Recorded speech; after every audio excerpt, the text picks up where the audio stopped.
ये रहा तो उन्होंने भी याद करे थे। अब उन्होंने पानी पीने गए। हाँ चलो स्टार्ट करो दोस्त।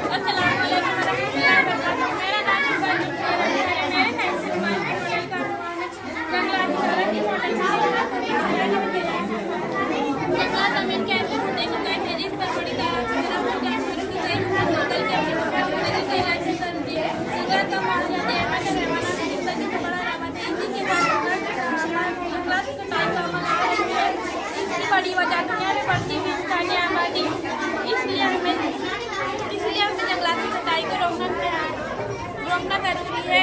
जगह जगह पेड़ और पौधे लगाने